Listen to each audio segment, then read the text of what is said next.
Greetings, queens and kings.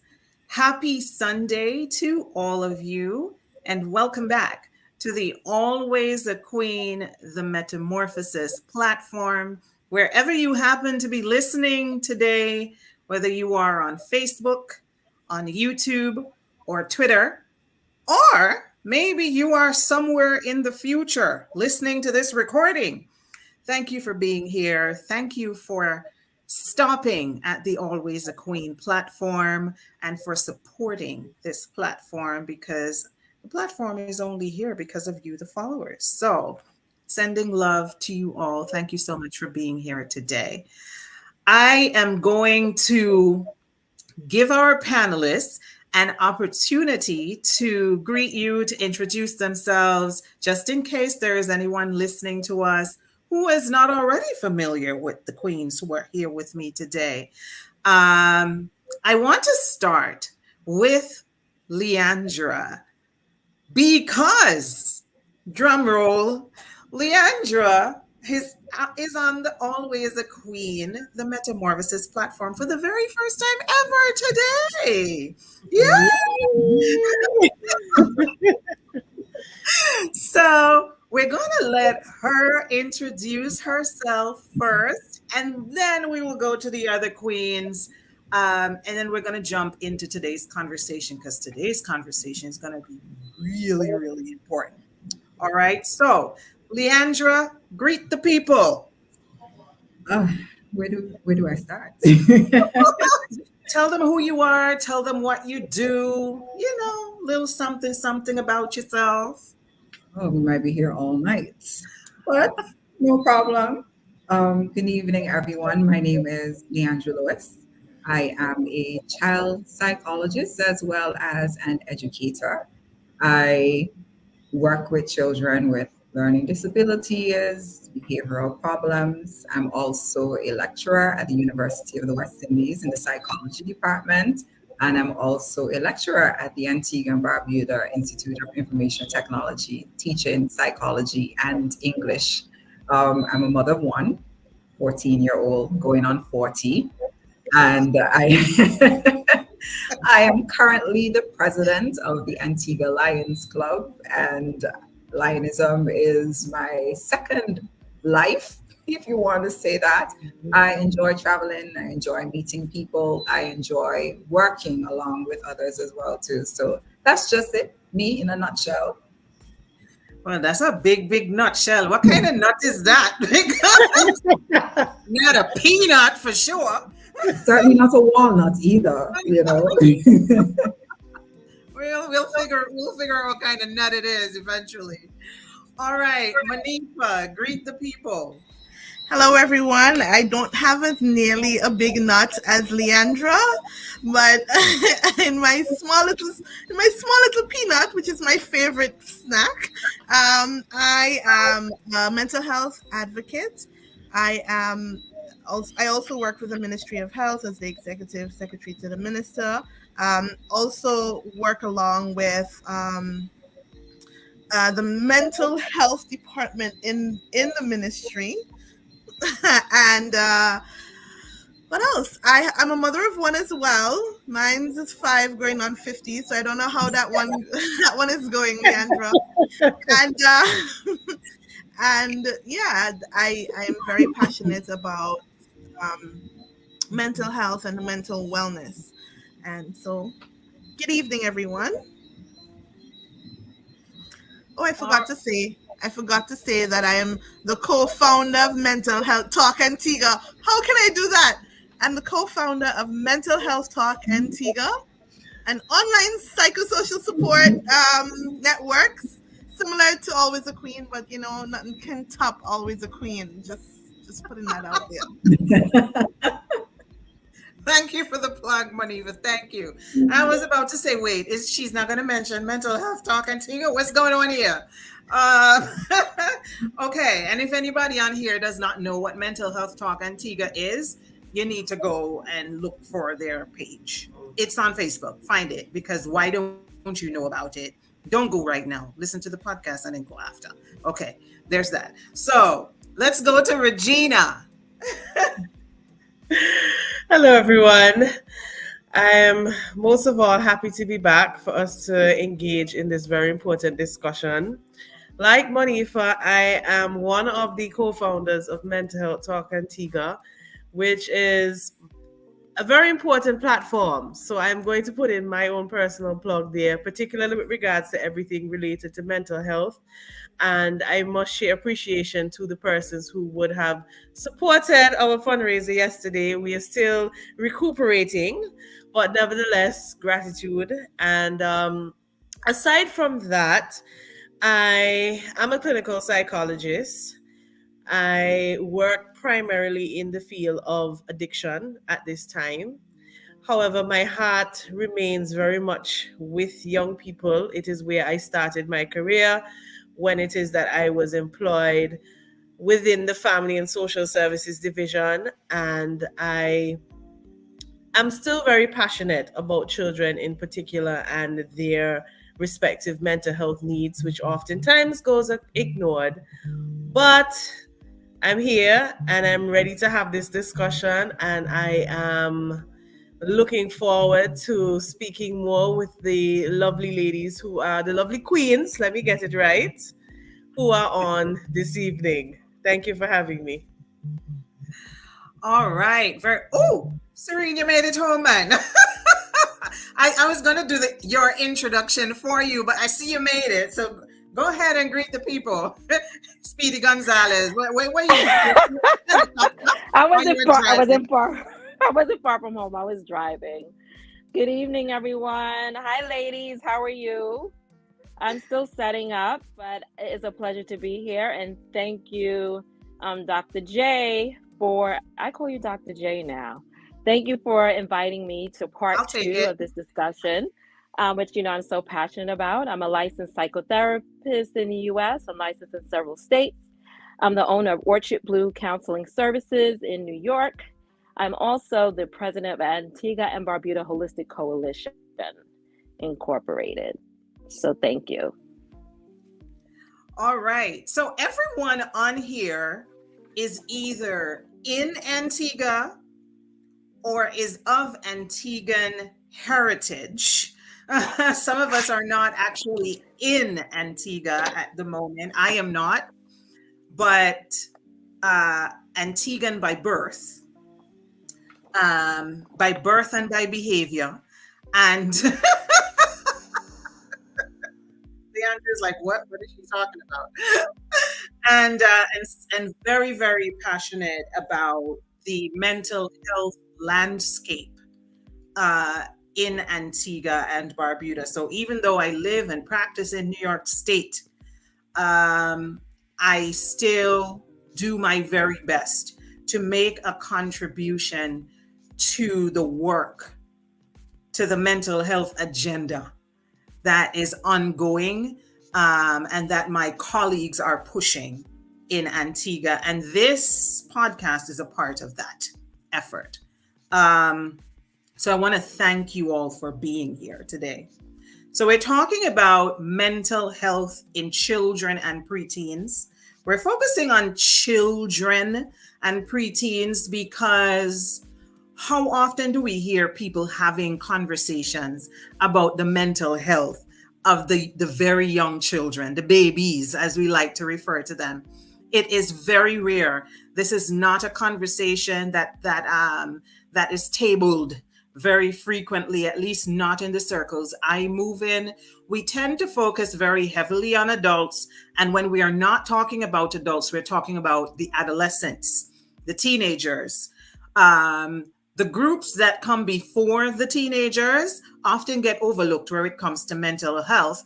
One would think that this group does not ever have mental health issues, but nothing could be further from the truth. And so I thought it would be a very good idea to keep this discussion going. So this is the second installment of this discussion. If there is anyone listening who did not catch part one, which took place 2 weeks ago,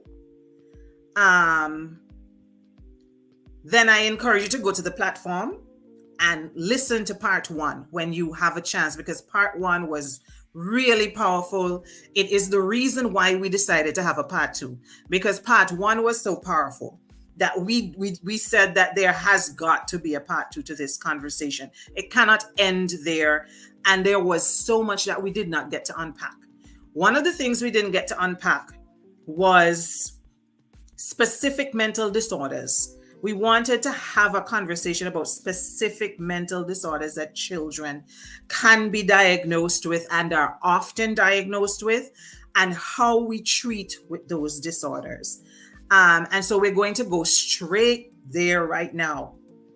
I want us to start with ADHD.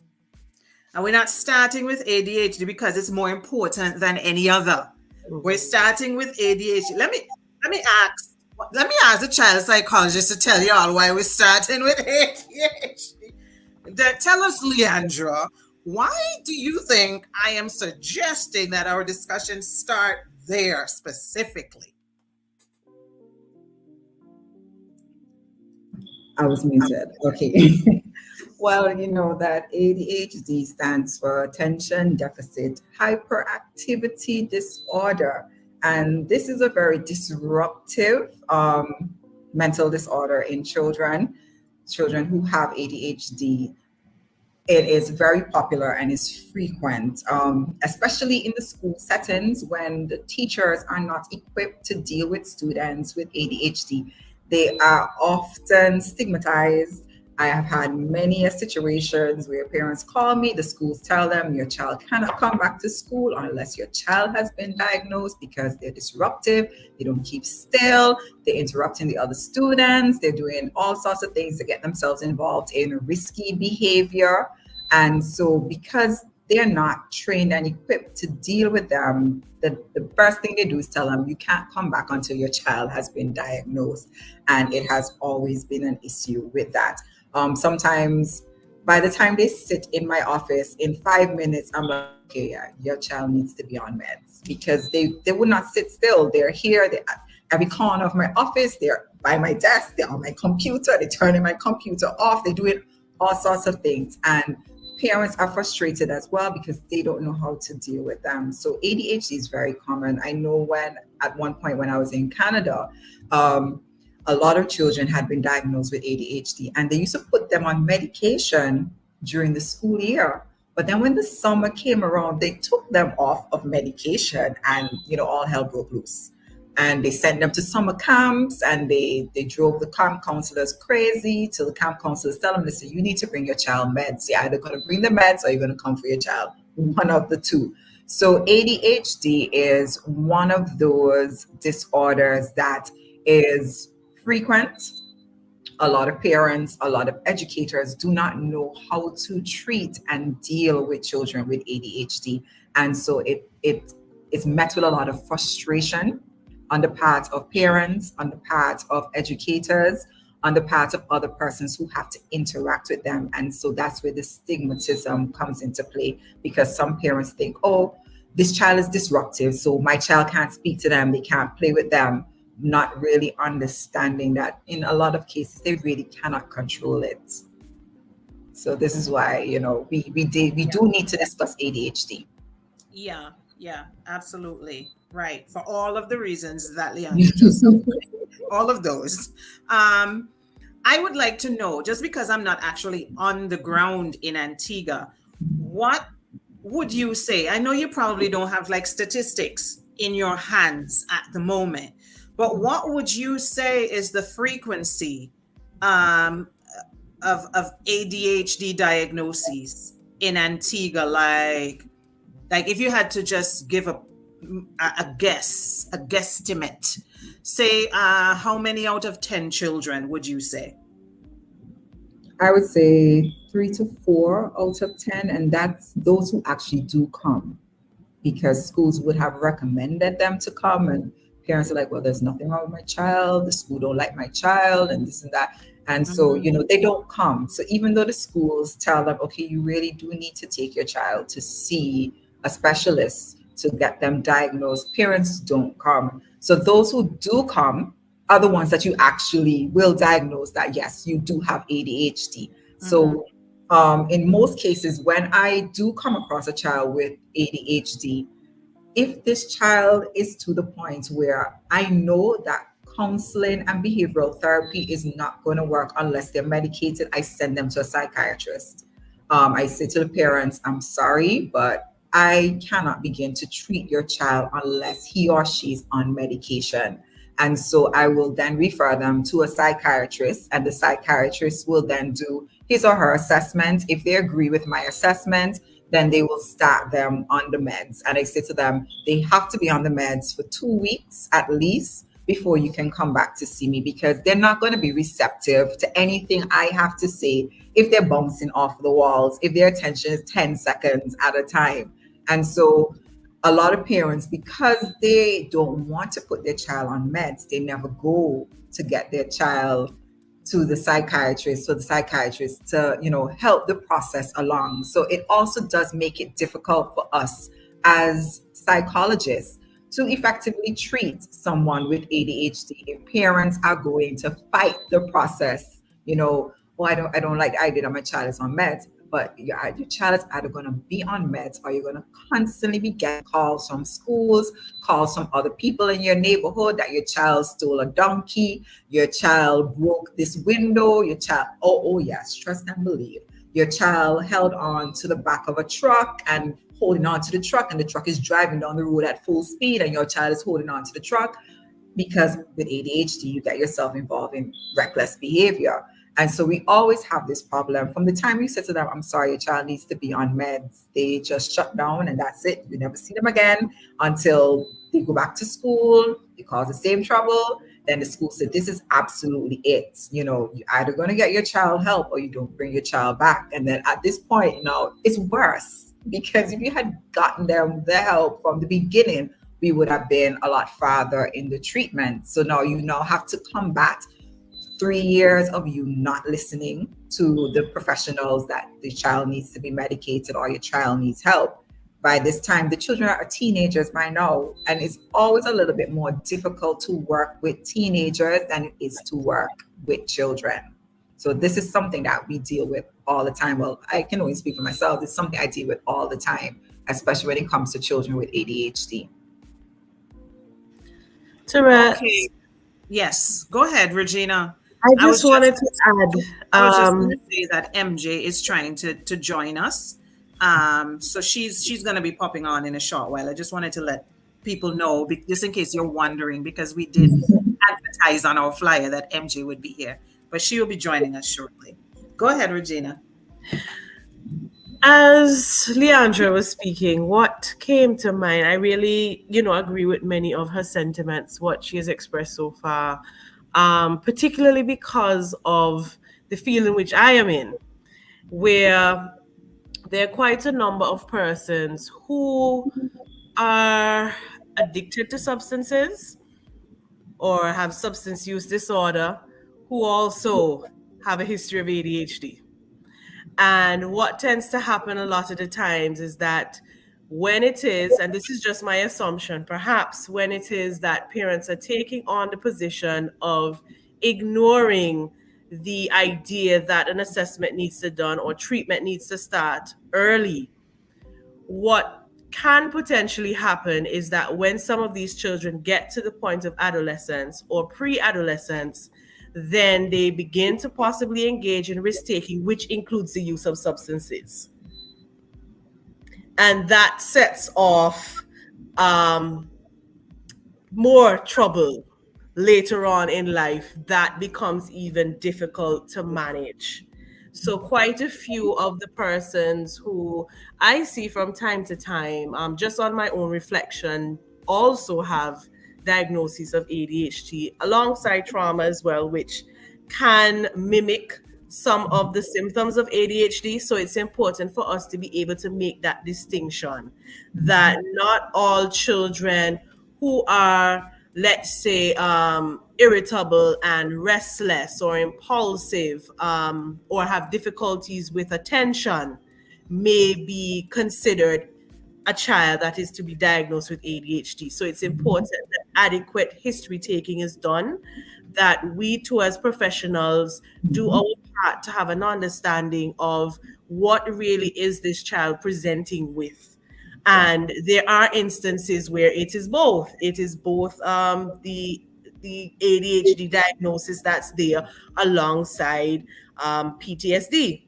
So that's important for us to be able to incorporate into the discussion that there are various factors that exist within a child's life, what they would have even been exposed to, that can basically exacerbate symptoms or are responsible for the presentation that we are seeing. And it's That was also important to note as well too that parents have to be honest with us. They tend to keep certain information from us. So during the assessment phase, when we're asking questions, some of them skirt around the issue, or they try to downplay it. And some of them don't answer flat out, or they tell you no when it's actually yes. And so you now have to diagnose based on the information that is being presented, because sometimes the children aren't in a position to answer for themselves. Or when they start to answer, the parents start to shut them down, don't say this, or no, that's not the case, So this is something we also deal with as well, too, the honesty of the parents who are presenting the children to us for assessment. And so, it's very difficult for us to be able to accurately diagnose. And then sometimes when you give the diagnosis, but then you notice that there's some other things happening. And then when it starts to manifest itself in your treatment, and then you ask the parents, I'm sorry, but your child said this, or I'm noticing this. Was your child exposed to? And then they're like, well, yeah, but I didn't really think that they would remember it, or I didn't think that it would affect them. I said, but you have to be honest with us, because this is what we talk about, because I may have diagnosed your child with something that they do not have. I may have recommended that your child go and see a psychiatrist when they did not need to see a psychiatrist. But because you're withholding information now, it then puts us in a position of being in a place where we are misdiagnosing because you're withholding information from us. I have a Okay, question. Yep, go ahead. Go ahead. Yeah, I okay. also have questions. Ooh. Go Right. ahead, Monica. So, in the sense where you're saying, all of these qualities might manifest in children, what happens to the parents or to the educators who believe that, okay, this person is just, then just troublesome. We in the Caribbean, our boys will be troublesome, our girls will be hardened, Monica. hard-headed. These types of terms that happen. She's trying to sanitize the thing, You know why? Because my poor little son was labeled as that at one of his schools. So it was it was just an irk of mine that you're saying that your child has a problem, and the child has a problem at school away from you, and you as an educator should know, like, hello, this is not normal, right? So maybe you should tell the parent, hey, you need to look out for your child. This is what's happening at school, or XYZ. So how do we differentiate, or how can one person who is not a psychologist, who is not a therapist, differentiate between a hard-headed child, for lack of a better term, and for a child who actually needs help? Or do you think that if anything presents itself, then we should come and seek help? Well, usually if you are an educator, well, not many educators are trained in this area. And I think this is something that needs to be compulsory and mandatory as part of your teacher training, that you are able to differentiate and pick up on signs that there may be something more that is going on. For me, I always say that children will be children in certain instances, and specific behaviors of children. The problem lies when that particular behavior gets to the extreme. So there is normal and there is abnormal. Yes, children will have conflicts with each other, just like how we as adults will have conflicts with each other. But when that conflict now becomes aggressive, or the child is starting to demonstrate behavior that is not of that particular age group, then that is troubling. and then you do need to say something about it. Because what 5-year-old will get it in their head that if they're having an argument with another 5-year-old to pick up a weapon and hit them with it, unless if this is not something that they have been seeing happening.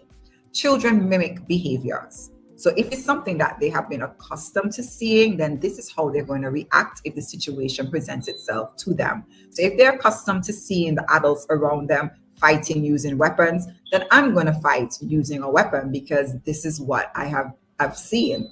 This is behavioral learning. They mimic behaviors. So if you know that, yes, children will fight, but they will resort to probably pinching or shoving somebody as opposed to taking up a weapon and trying to hurt somebody with them. This is a cause for concern. And even if they put their hand on someone, you need to tell the parents that, listen, there was an altercation and your child hit this person, they pinched this person. This is not the policy of the school. We do not engage in physical violence. And this is something that you need to talk to the child about. If it then persists and it continues, then there is something more that is happening that needs to be addressed. So we have to look at those things. What is normal behavior? And when that behavior becomes an escalating pattern that is to the point of abnormal and concerning. Okay. I want to kick the ball over to Serene for a moment because Serene is going to be able to speak from a different perspective.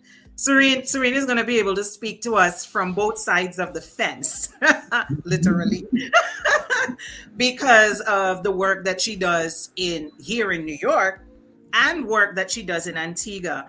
I would be interested in hearing a comparison between what you see on one side of the fence and what you see on another side of the fence. I'm particularly interested in hearing a comparison where it comes to interfacing with parents who are in denial about the issues that their children are dealing with, because I want to know how much the Caribbean culture and the Caribbean context is influencing the stigma that is attached to mental disorders in children, and therefore a parent's resistance to having their child diagnosed and or labeled, as we would say, for fear that their child is going to maybe be ridiculed by other children, by teachers, by people in the community. I don't know. How does that look here versus back home in the Caribbean? Yeah. So let me first preface this by saying that everyone knows that I'm very passionate about child and adolescent psychotherapy and development. So whatever I say here is just really for psychoeducational purposes and my experience, right, as a clinician. And so in general, I work with predominantly Black, and I would say a high percentage of Black Caribbean clients. So children really are descending from a parent who's from the Caribbean, whether it's Haiti, Barbados, Jamaica, and other Eastern Caribbean islands. Right now in New York, and Dr. J, you can attest to this, the Black people are catching up. So they just caught up. It's not like we've been here long for the last 2 years. No, they just caught up during the pandemic, quite honestly, and have been more receptive to the idea of their child having a diagnosis, struggle with, their child being in therapy and the length and time of therapy, but more receptive to it. In Antigua and Barbuda, the stigmas are very strong, and they're strong for several reasons.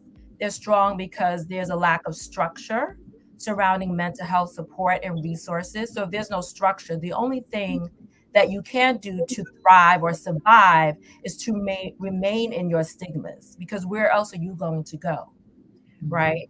You also talk about the teachers. The teachers should be educated about that. But if a teacher is educated about that and now has a realization that her student is struggling mentally, where does that teacher go with that information? Right? So it needs to make sense. And so when I engage with a parent in Antigua and Barbuda, I have to think about all those things. Have to think about that, where you going to go when you're receptive of that and when I'm not there anymore. So it makes sense that you're not going to fully disclose information. It makes sense that you don't want your child to have a diagnosis. All those things make sense, right? And then, they get the diagnosis, then what do? They continue to be in therapy. Can they afford to continue for their child be in therapy? If there's a recommendation for medication, can they afford to see the therapist, get medication, and see the psychiatrist every month? Because best practices is that you see a psychiatrist every month. I have to think about that, right? I have to turn the wheels and start to look at it from the parent's point of view. That is a lot, especially when the structure is there, but there's some ambiguity with it, kind of, And so, there's discussions about, oh, well, they can buy this and they can't buy that. Even in the U.S., and Dr. J, you're like, girl, you showing up on this screen with Gucci on, Fendi, Ferragamo, and you talking about my late cancellation fee? Like, what are we doing? But the value system surrounding mental health is quite different, right? Versus going to the doctor. We also have to think about, in the last 20 years, people just started seeing the doctor regularly. Hello. So we also have to have a realistic expectations of the client showing up into therapy. We got to be realistic about that. And so I just really want to share that and be empathic to the discussions around that. Now, that's not to say that I don't want people to show up more. I don't want the parents to be more engaged. But when I'm speaking to them in this exact same way. I get it. But I'm here. So how are you going to utilize me to help your child show up as their best self? But most importantly, how are you taking care of yourself? Because a well parent raises a well child each and every time. So I'll just end there. I have to jump in and say something right there. I have got to, because, well, everybody on the platform here know, well, maybe with the exception of Leandra, that I do not work with children. I don't work with minors. I don't work with anybody under the age of 18. Intentionally so. I work with the adults. So I see all the parents. I send the children to Serene and to the others who work with the children. I don't work with children at all for reasons which we will not discuss here. But what I have learned in working with my adult clientele here, and I'm speaking to I practice in New York, so that's the only thing I can speak to. But what I have observed is that adults who are consistently in therapy with me, quite often, I would say 99% of the time, they also have their children in therapy. Whenever they speak about their children or their children come up in discussions while they are in sessions with me, they very often would mention that their children are also in therapy. So I have found that adults who go to therapy are also more likely to put their children in therapy. And I feel like that is something that we could use to our advantage. The question really is how, I guess. Could we maybe have plug somewhere into the mental health agenda a movement that gets parents into therapy first, so that they reap the benefits, understand how it can be life-changing, and be convinced by their own inner work that they need to make sure that their children are doing this work as well. I mean, it might seem like a backward way to do this. It might seem like a backward way to reach the children, but perhaps in our cultural community, and when I say our cultural community, I'm referring to Caribbean households, which they have a unique dynamic all their own. Perhaps that might be the approach in order to reach the children if we can't get to them directly? I don't know. Tell me. I don't know what you think about that. So I hear what you're saying, Therese. What also came up for me, and I'm not sure if Leandra's had this experience, but I have a feeling that she has had it, and perhaps even Serene now that she has done more work with our population. Our adults sometimes tend to send the child thinking the child is the one with all of the problems. And there are times when we uncover the issue is not the child. And even when you may be recommending to the parent that the issue is not the child, they go ghost. Oh, yes. They will tell I you. have Oh, had no, no, experiences no. like that where they're pushing the child through the door and is saying, well, I need this child to get help, especially if they're like adolescents who may be Mhm, acting up, right? But mhm. the parent is not necessarily taking into consideration perhaps the dysfunction at home or even the parenting practices that may be contributing to this child's behavior that they may need to get some support on. Because, of course, in their minds, they are right and the child is wrong. I've So, had that I see that, experience a lot. yeah. So I know for me particularly, whenever I engage in behavioral therapy, I make it a family thing because it's not just the child. And in order for it to work, all parts need to be working together in order to come to one, one consensus. So I cannot work on the child and not work on the parents because I need to ensure that when I send my client home, you're not going to unravel every single thing that I did with them in that session or sessions past. And then they come back to me all confused, all frustrated, all disheveled. I have had that experience more than once where I've been working with a child and I've come to realize that no, the parents need to be here as well. And there was one instance where father was like, oh, I don't need no therapy. There's nothing wrong with me. I am fine. This child don't learn to listen. This child this and that. And I said to him, I said, you see this parenting style that you have going on here, this authoritarian parenting style that you have going on here, this is only going to get worse. You cannot fight adolescents because this is at the point in their life where they're trying to discover themselves. They're trying to make sense of the world through their eyes. What is my purpose? What do I want for myself? Am I going to live based on what my parents tell me I want to do, or am I going to follow my passion? And if you're not supportive and giving guidance, this is where this is going to happen. This is always going to happen because if you don't listen, then they're going to fight back because they're fighting for their voices to be heard. And if you cannot find some sort of compromise, then you're going to have a problem. You will always have this problem. So it is a task in itself to try to get parents who would have grown up in authoritarian households to change their mindset as to how we raise children. This generation of young people, this generation of children, they ask questions. They ask a lot of questions. And even when you tell them, don't ask me, they're going to ask you, why can't I ask you this?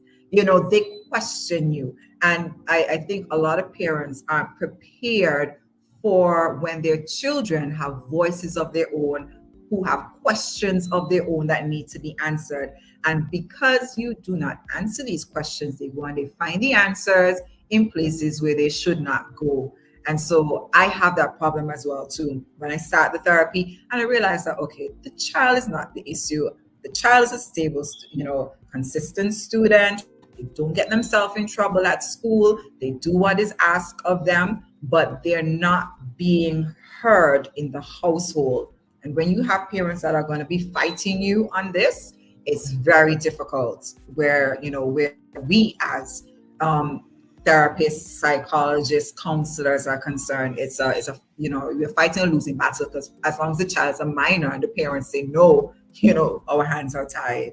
So yeah, Virginia, I know exactly I want to pull in money for. I see Serene just unmuted her mic. Okay, Serena, I'm going to come back to you. I want to pull in Manifa because I need a parent. And Monifa is not just a parent, she's a parent of a child who has been diagnosed with what's is it okay for me to say your child's diagnosis Yes, yes. Yes, I'm I pretty believe, open. all right, so I believe her son was diagnosed with autism, so he's on the spectrum somewhere. I don't know all the details, but I want her to speak from the perspective of the parent because we're talking a lot about the parents. Let's hear the voice of a parent who is actually in this situation. How did you navigate this? Are you going to therapy?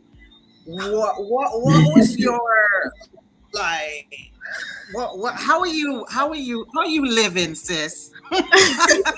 Well, when they say when you know better, you do better. Well, in my case, I think I'm rare because in my case, I know better. I mean, I'm preaching, so I have to walk the walk, right? Before I talk the talk. And so, yes, I am in therapy, not as much as I would like, simply because I have a lot of my peers, a lot of my, I call them colleagues, are in the field. And I think it's not a good practice to go to your friends for help, so being the advocate that I am and knowing that all of these persons are technically my friends, these are my colleagues, I feel like I shouldn't be. I think it's a pressure of not going to them all the time because I might, we have to have clear lines, boundaries. However, I do go to therapy. I go to a psychiatrist. I see a psychiatrist, and she's just amazing. And yes, I do have therapy in that regards. However, my son is on the higher end of the spectrum, the autism spectrum, and this was diagnosed by initially the initial prompt for me to get help to diagnose him was from his speech.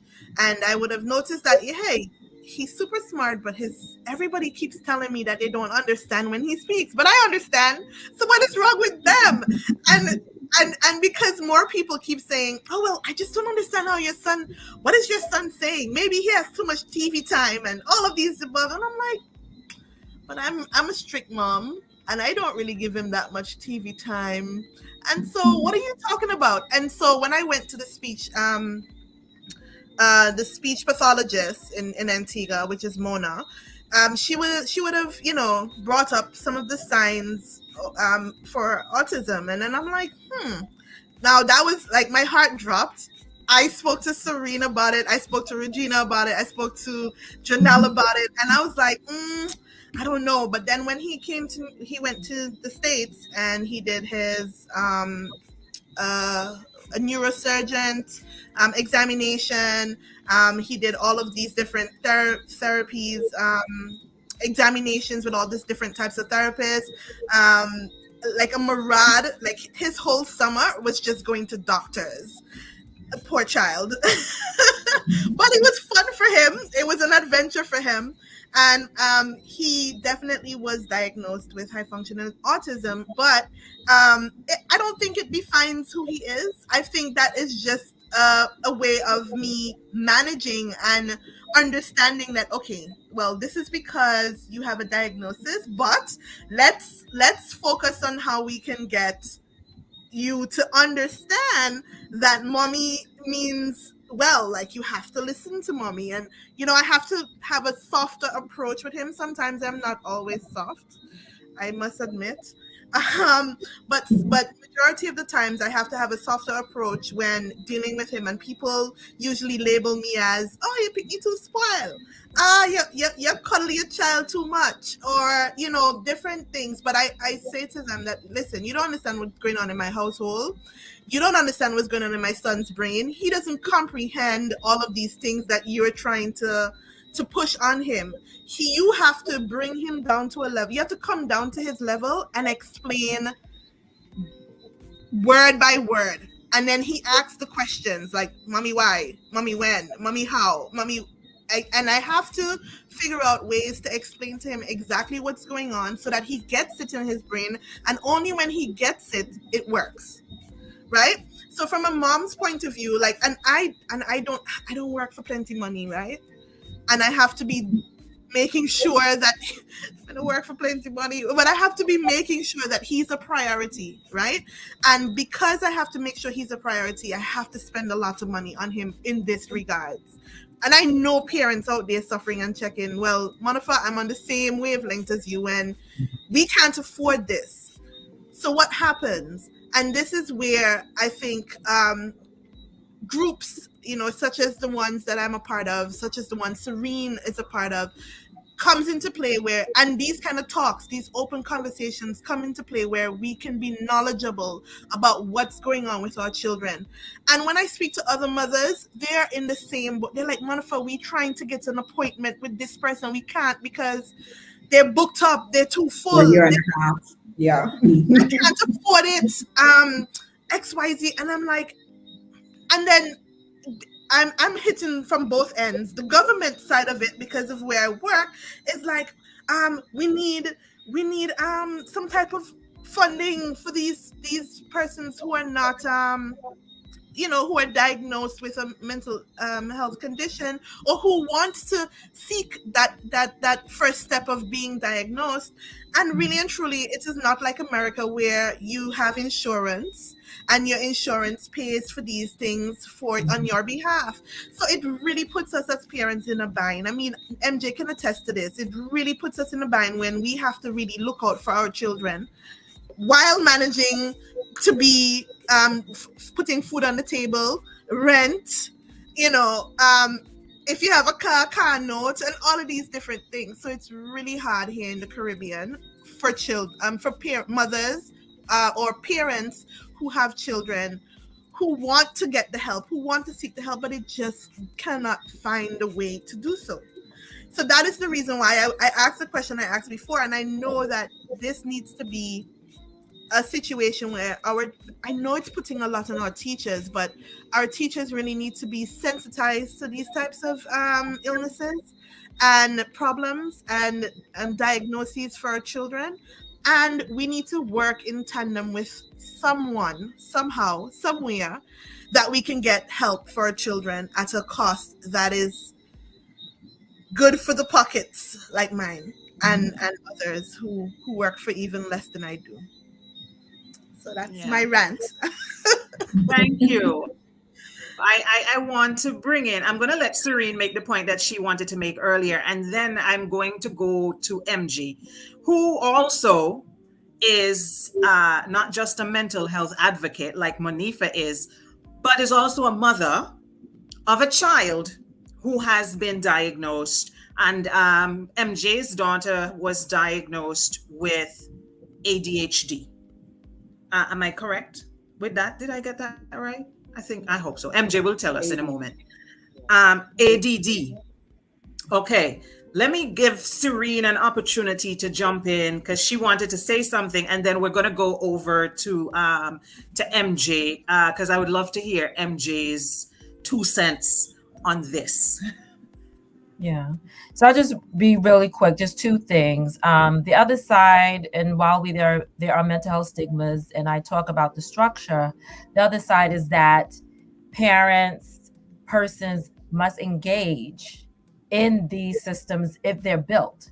If you don't engage with them, they go away.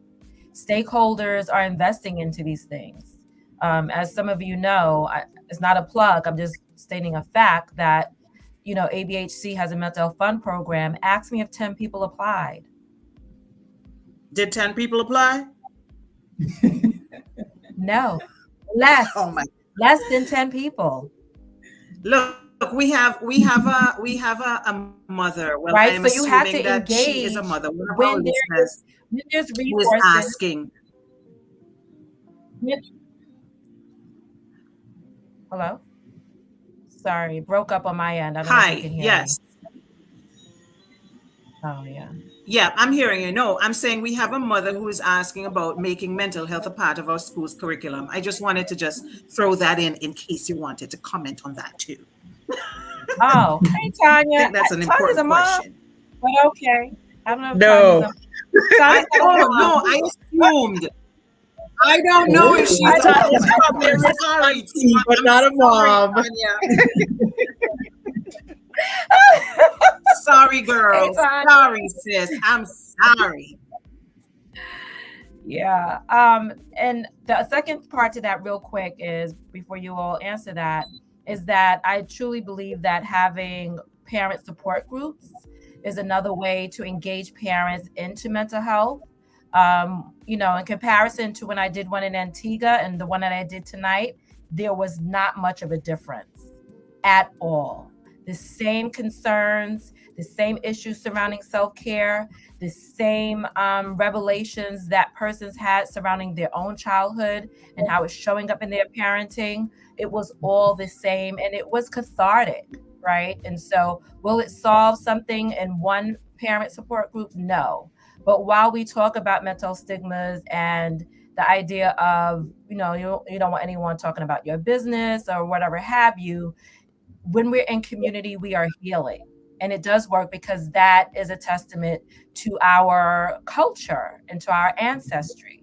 And so that's the approach that I've been taking surrounding engaging parents, is actually doing an intimate, workshop or parent healing circle, as I did tonight, where we begin to talk truthfully and validating their own experiences and how they feel about parenting. So I just wanted to say that.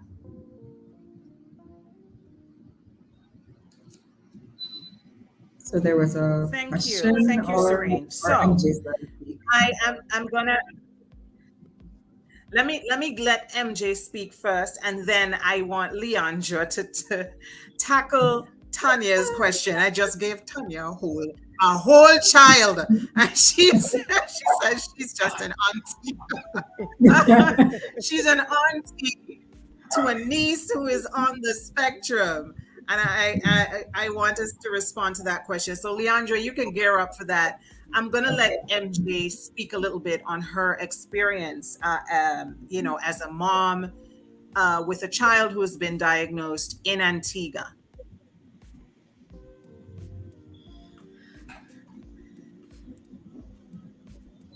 MJ, are you with us? MJ seems to be having some connectivity issues.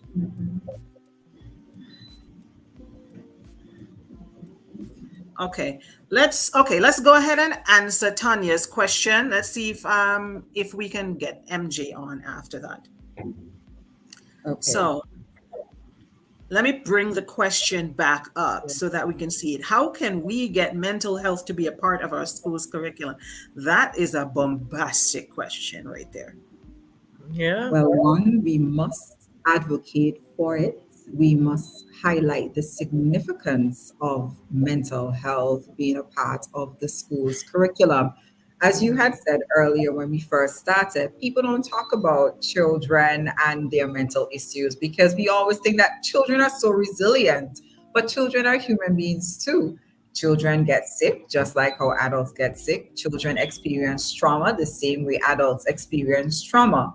And I heard Serene speaking about, there are some parents, talking about things that they would have experienced as a younger person, and it now manifested itself into their parenting, which means that they themselves would have experienced some form of trauma growing up. And because they did not have that support needed to help them overcome what they would have experienced, they take it as the norm, and this is how they're going to do it. The cycle continues. And so we need to break the cycle. We need to change the way in which we educate our young people, we educate our children. We need to let them know it is okay to not feel okay. It is okay to get upset. But when you are upset, these are the tools you need to manage your anger. When you're feeling sad, this is how we deal with sadness. Why are we always going to paint the picture that life is going to be a bed of roses? Yes, we want children to have happy childhoods, but they also need to know that life is not always going to be happy. Bad things are going to happen. There are going to be times when you get sad. There are going to be times when you want something and you're not going to get it and you're going to be upset. There are going to be times when mommy and daddy say you can't do this, or the teacher say you're not supposed to do this, and you're going to get upset. These are natural feelings. We have the ability to be angry, to be happy, to be sad, to be excited, and we need to give them the tools as to how to deal with all of these emotions and feelings that they experience. Children have temper tantrums, and you're like, oh, this child is just uncontrollable. But why is this child uncontrollable? Why is this child experiencing a tantrum? Most of the times it's because they don't know how to express verbally what they're feeling. So it's a frustration for them. And so the first thing they're going to do is act out, because this is the only way they know how to communicate. But if you say to them, I need you to use your words. Tell me how you're feeling. Are you upset? Are you angry? Are you hungry? Is it something that you want? Then they themselves will learn how to communicate. So we need to advocate for this in our curriculum. Children need to know from kindergarten growing up, these are how we deal with our feelings. These are feelings that we experience. This is how we express our feelings in healthy ways. And, as persons get older, then we learn to deal with the anger. We are dealing with school violence because a lot of young people just don't know how to express themselves. The first thing they see everybody do based on what they watch on television or what they see other people do is to pick up a weapon and hurt somebody, or to attack them, or to verbally accost them, because they haven't been taught any differently. So we have to educate, we have to advocate for it to be in our school curriculum. They teach lifestyle education. This needs to be a part of it. A whole topic on mental health. What is stress? How do I know that I'm becoming depressed? How do I know that I'm getting angry? These are sort of things. Anxiety, these are common things that children and adolescents experience. How do I know the signs? And when I see these signs, who do I go to for help? How do I react? So it starts with advocating. They need to see the need for this to be in the school curriculum. You're already teaching lifestyle education. You need to get the mental health professionals to come together and put together a curriculum for our young people to deal with these things. If you want us to come and teach it, no problem. If the teachers aren't equipped, no problem.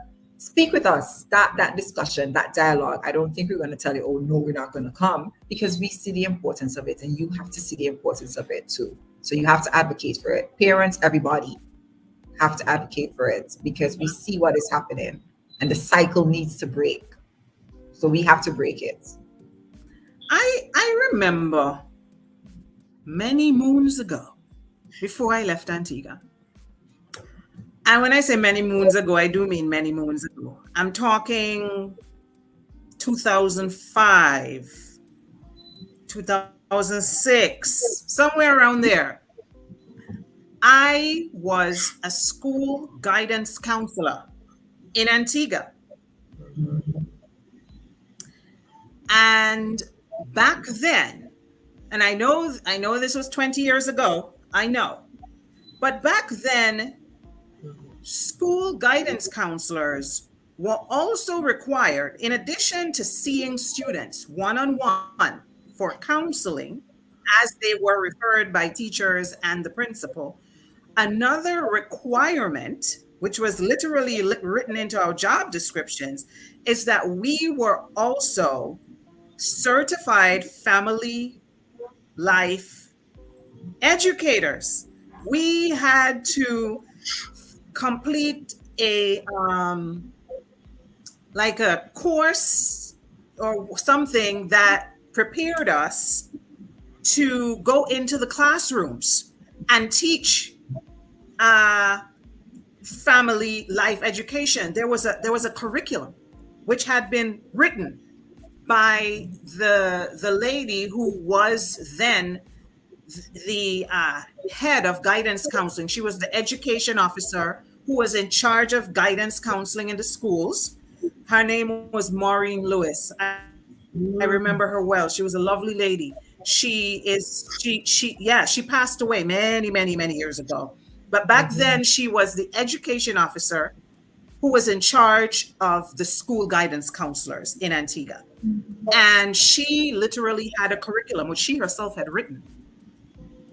An excellent document.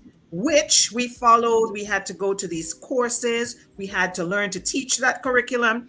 And so, in addition to sitting in our offices and doing sessions, we also went to the classrooms once a week and taught this curriculum, which included things like stress management, what happens during adolescence, interpersonal relationship skills, anger management, and et cetera, all the things. What has happened to that? Because I feel like that is exactly what you're talking about right now. But like I said, this was 20 years ago, so I don't know what's going on. And I no longer live in Antigua, so I don't know what's happening. But I'm sitting here listening and I'm like, but wait a minute. That is what we used to do back in the day. Aren't they doing that now? Because if they're not, I'm clutching my pearls. But let me, MJ has been waiting a long time. I'm gonna. I see everybody's waiting to jump on the mic now. Let me let MJ speak, and then we're gonna come back and address that because we have to address that. All right, go ahead, MJ. I apologize, ladies, queens. Not sure if you can hear me clearly. You're gonna have to indicate to me when you can't. I'm not home on my Wi-Fi. I'm at Your an volume is a event, a little bit meeting, low. meeting of. Hold on. Yeah, I'm not at home on my good up Wi-Fi. I'm on my service, and where I am, the connection is really weak. Let me know if you guys can hear me. We can. Yes, yes. Okay, so I'm gonna try my very best to make it quick. I want to tell Therese, yo, big ups to you. Thank you so much again. This conversation will probably come off because my connection is poor. But I want to address something that I believe Monifa said, and I really want to make this clear because about a week ago, I had to go to my daughter's school for a meeting.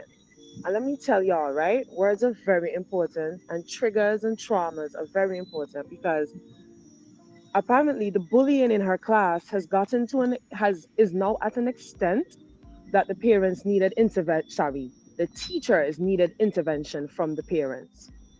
Parents were asked to come to the meeting, but unfortunately, I couldn't attend the meeting because of work and the time frame that I got the information. I went to the school on Friday, which is my only day off, to be told that my daughter cannot go into the class until I come to the school.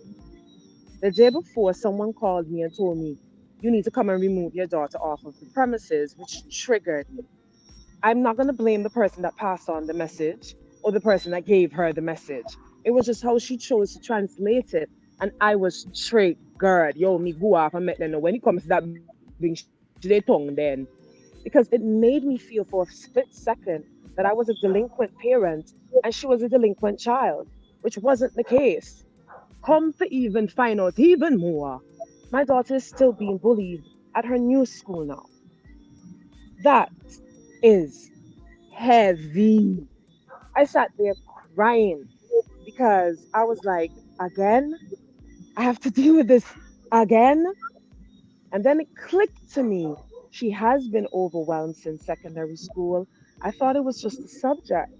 And of course, I'm asking. Of course, I'm telling her to journal. Of course, I'm checking in.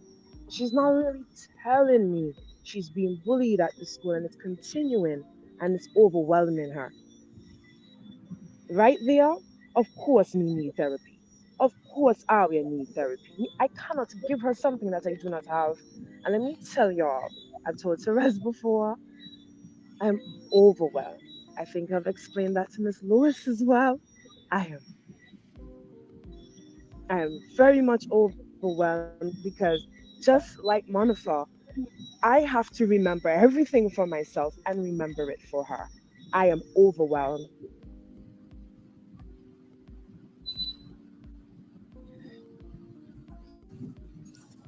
I think her connection went again. Okay, MJ's connection is Can poor. you hear me? Yeah, You're her back connect. We again. lost her. Are you back with us, MJ? Can you hear me? Yes. Okay. So I definitely have to go to Yes. therapy. Me not gonna lie to you. I've been doing therapy with my friend and my book, and I've been screaming and facing the hard truth. Because right now, because I'm pouring money and trying to make sure she's good and pouring money to other things, I am really putting myself on the back burner. And I know all of y'all gonna look at me and tell me not to. And I'm not gonna sit here and tell you that I am okay. I am not. But I am trying every day and I'm pushing through. Even going to the school on Friday, just like how Monica didn't want to say what she wanted to say, teachers are doing that to our children. And I know they don't understand, and I know sometimes they don't get it. But to hear a teacher say, "Oh, yeah, she's sleeping in my class," or when she gone to lunch and break, she up and quite alert. Are you kidding me? I hope teachers are listening, and I hope parents are listening, and I hope parents are passing this feed on to teachers to let them know. Not because she is up and down, he or she, the child that has ADD or ADHD, not because they're up and down running at break time. They're going to. They are going to. They're up. They're doing something they probably love. They're with their friends. They're going to run up and down. But yes, in your classroom, he or she is not going to be attentive to what you're doing. I don't know the ins and outs of this, but that's kind of how it works. So for you to now label the child with that, oh, I mean, I battle with she, that right there, that pisses me off. Really. It pisses me off. It overwhelms me and it annoys me to hear teachers, big people talk like this. And then I'm being told by the teacher that here's what we have this training a bit at teacher training. We have this. It may not go into depth, but we have this training. But again, are we black people? Are we Caribbean people? I want to act like if things are not supposed to happen to our children. And no, it is happening. So not just the parents who are in denial, you have teachers who are in denial and labeling your child as something that they're not. And they're not. So we need to be mindful of what we're saying and how we're saying what we're saying and what we're saying to our children in time and space. I am overwhelmed. I do need therapy myself because just like Monica, I snap. I remember the first therapist that I spoke to, Miss Fiona Charles, she looked at me and she said to me, honestly, why are you snapping at her? What do you expect from she? And I told her honestly, I functioning as a 12-year-old? Shouldn't she be functioning? And I was mindful. I didn't pay mind to what I was saying, and I was like, functioning, MJ. She barely know what one and she own nine. So she's not aware of what's happening to her. And if you overwhelm her because you are overwhelmed, you're not helping her in any way, shape, or form. But I expected, or I thought my daughter should be doing this and doing that and doing whatever. And don't get me wrong, as I said the last time, my Mai is brilliant. She's intelligent in her own way. ADD does not define who and what she is. Trust and believe me. However, I didn't want to start saying these things about my daughter in my head when I know at the end of the day there's nothing wrong with her. But was she not doing things that I thought she should be doing? Yes. Was I snapping? All the times. I really do. But I've been getting to a point where I walk away.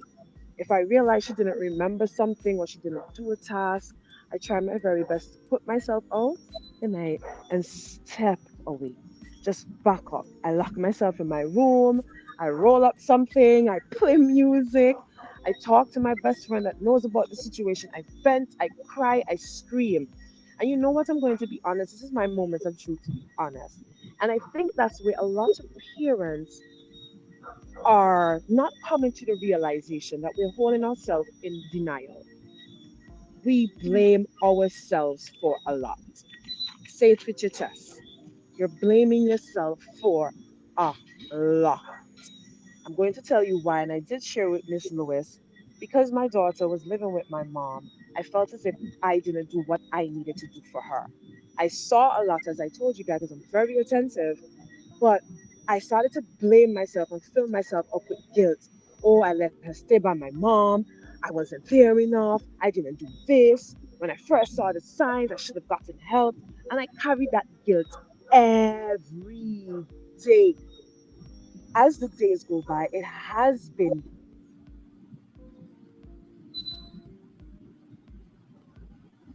Uh-oh. Gone again. Gone again. I'm gonna pull up two comments. A few comments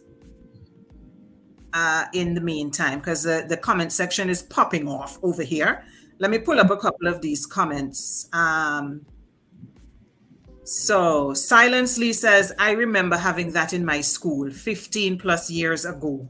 I think she's probably talking about having the school Family guidance life counselors, education. family life. Yes, that was a thing we used to do back in the day. But from what you guys are saying, it would appear that this does not happen anymore. Tanya says, my interpersonal relationship teacher, our school counselor, was the amazing Renee Smith. I remember Renee. Is she still around doing guidance counseling in Antigua? She is now at the University of the West Indies Five Island campus as campus counselor, doing Oh, amazing things there as well. wow. Okay, okay. Um, and Silence Lee says it helped her. It helped her as a student. I mean, she is a witness.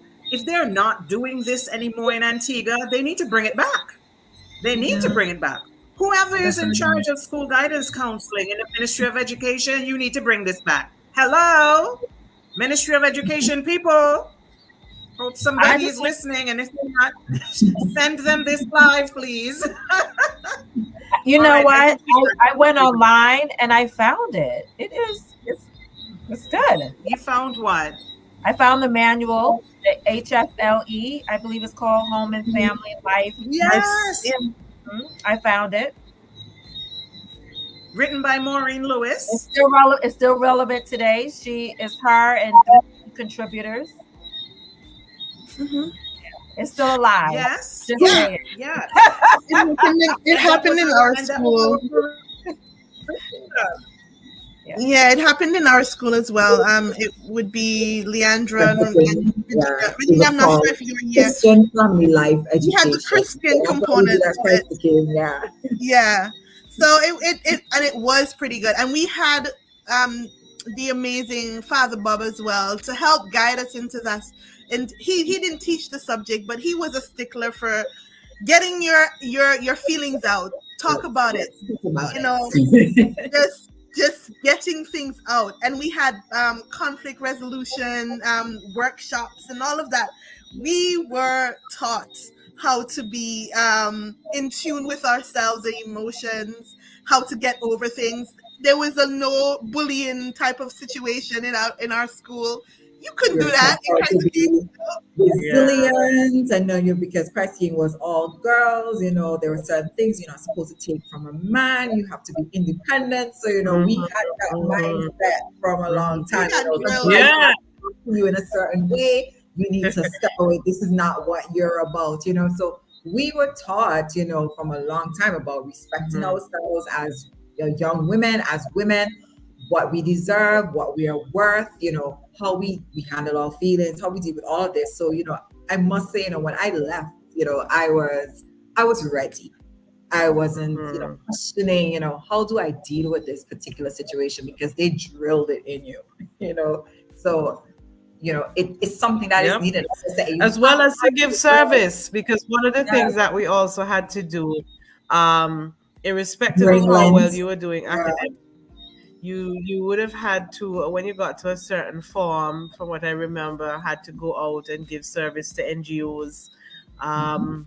So basically to do service work. So they set the foundation perhaps for why we do the things that we do. And we didn't stop Yeah, at third form. I think a lot of the Yeah. schools stop at third form because It they're went right talking about the through from pressures. first We had to to do it fifth, right through to fifth right form, through, right? It was and it's actually a really, requirement really for hard. graduation too. You Yes, had to pass it in order to yes. graduate. So it Hmm. was a requirement for graduation. You had And to I pass. think that needs to be a stipulation across the board for public schools as well. It's something that really was beneficial to us in our years, and I really do think is now is the time we need it more than ever. All right, Yes. and back then not really, but now these students now, oh gosh, we need we need them to have it more than once a week. Yeah, we Yes. need to bring it back. Bring it back. But Mhm. MJ, are you back with us? Can you? I want you to be able to finish up what you were Yes. sharing. Yes. Okay. But what I was saying is the guilt. The guilt holds us back a lot as parents, and we want everything to be fixed. And we are really sometimes we're angry with ourselves, and we put it off on our babies, and that's not cool. Therapy is the way to deal with that guilt. Sis, queen, king, you did the best that you can with what you had. Nobody prepared me for this. No book, no parent book, no baby book that me read prepared me for this. You're doing the best that you can with what you have. And when you realize and you honor the fact that your child has a little bit of a disadvantage and will need some help and guidance, go get the help.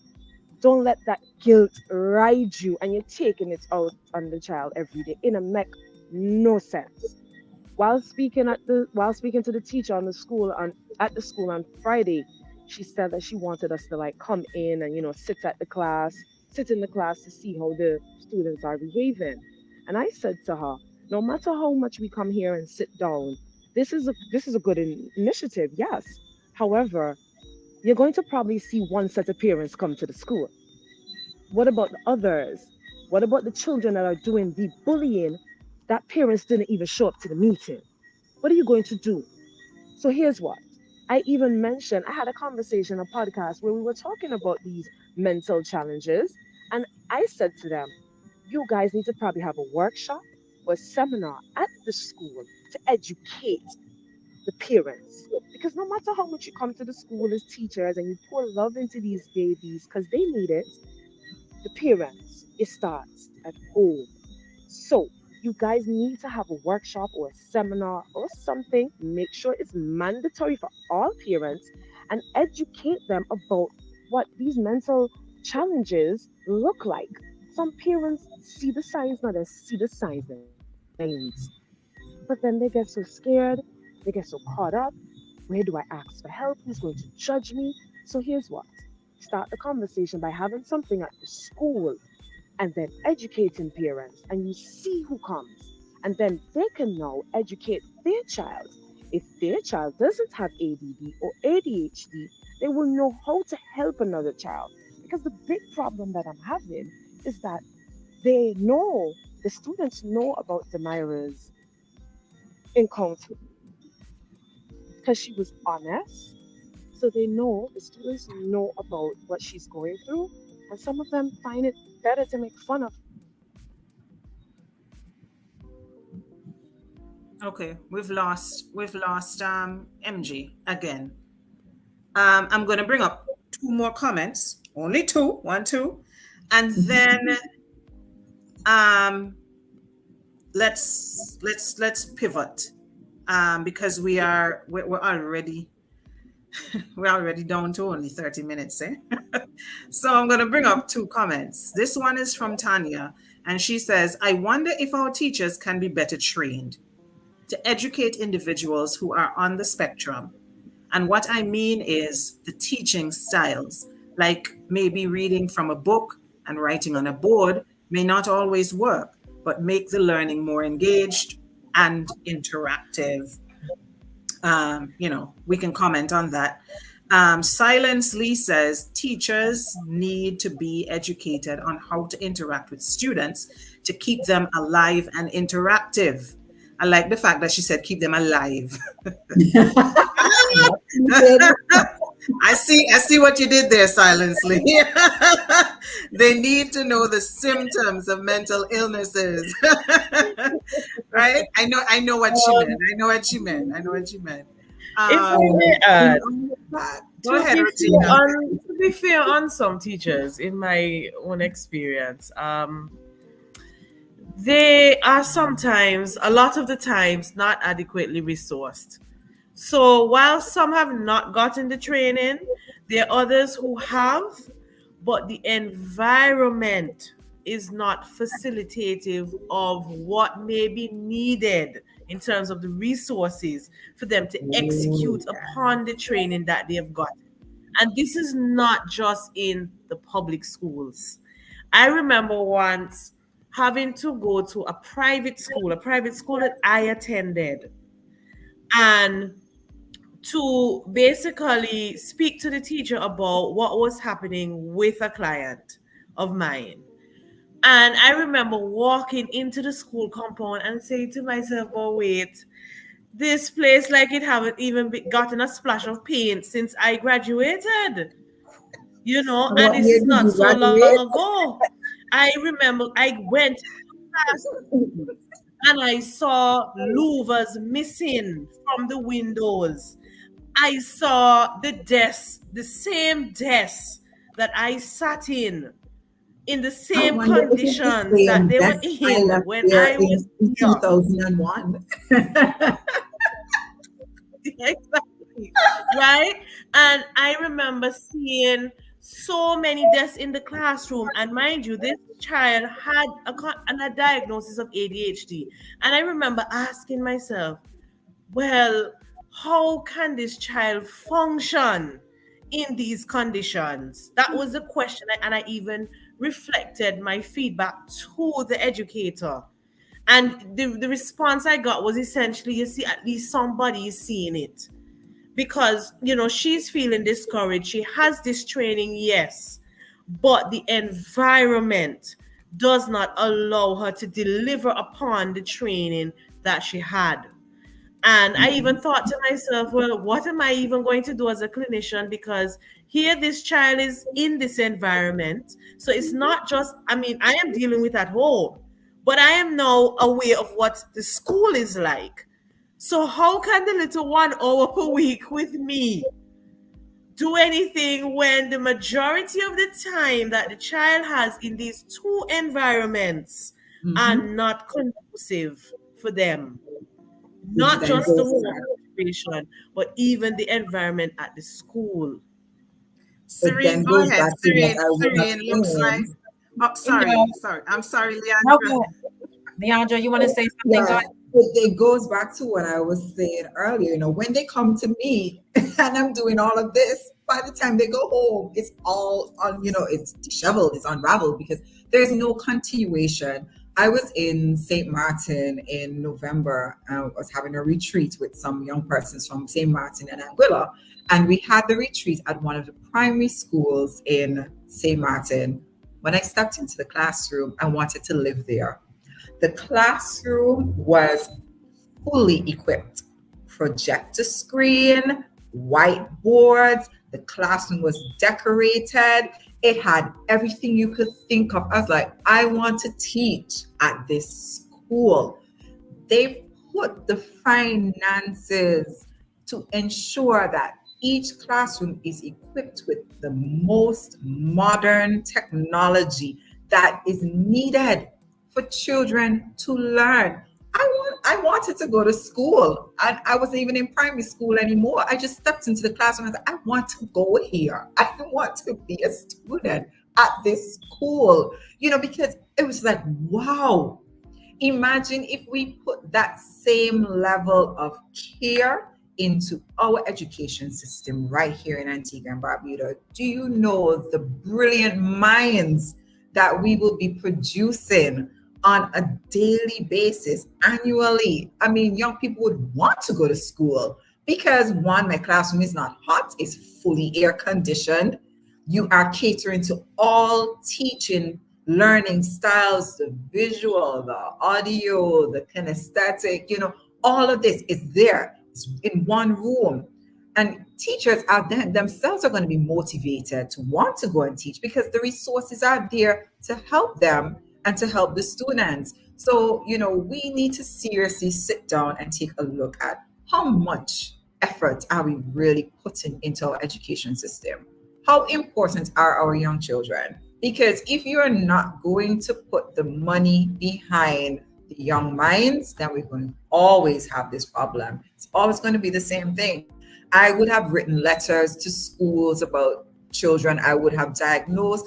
I give them a long report with the recommendations as to how you can help them to improve in the classroom. But what can the teachers do? Because my recommendations means that someone has to go above and beyond. And if they're going to be short staffed and they don't have a teacher that is assigned to children with special needs or need special attention, then they're just going to take my letter, put it in the child's file, put it in the drawer. That's exactly where it's going to stay. And then you're not going to see any improvement. They're going to talk about, oh, the child hasn't improved. Of course, the child hasn't improved because you haven't done your part. So it's a vicious cycle that keeps going around and round and round. And no one is really taking it seriously. And then when things happen, they're like, oh, something's wrong with the home. And of course, yes, there may be things wrong at home, but the school environment where this child spends 6 to 8 hours a day is also a problem because they themselves are not equipped to deal with them. With all the faces that I see Serene making. Serene, let's hear what's on your mind, sis. What's on your mind? Let me try to make it real short. Now, I know that people are new to me in Antigua and Barbuda, although I've been around for a long time. So I have been observant and not very vocal, like, I'm not posting on social media and things like that. But I've visited schools, I've interacted, spoke with parents on my WhatsApp because they reach out to me and have very transparent discussions. And how do I say this? So I agree, with the comment, but piggybacking on what Leandra and Regina mentioned, if you develop an educational plan, which is usually what we do here, and we call it an individualized educational plan that identifies a child's diagnosis and the areas in which they need support, it has to follow them. In order for it to follow them, there has to be funds to support the necessary supports that they need. I will never rely on a teacher to be able to, or ask them to support a child with neurodivergence because it requires two persons. That is not a one person support. It is a two persons at best, right? And so that teacher needs like what we may call a paraprofessional or a student assistant, if you will, to help the child manage or navigate the environment. The other side to that is that the schools, as Leandra mentioned, need to be designed so that the persons with neurodivergence, because ADHD and autism are neurodivergent, which means that is a neurological component. This is not like anxiety or depression. This is how the brain functions.